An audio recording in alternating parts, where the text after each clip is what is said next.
Ano tanaw niyo sa akon?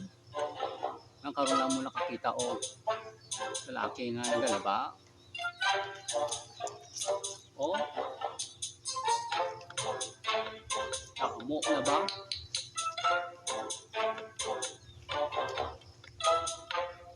Kitaan mo lagong laba o? Kitaan mo damo ko laba na o? Ha? Kitaan mo na? Sus na ano, tanan nga gilaban ko, puro buslot to. Puro buslot ang brief mo, tanawa ko, oh. Wala na, puro buslot. Damo ang buslot. Tanan buslot. No. Puro nagkagragisi ang brief, ha? Butangan man o floran.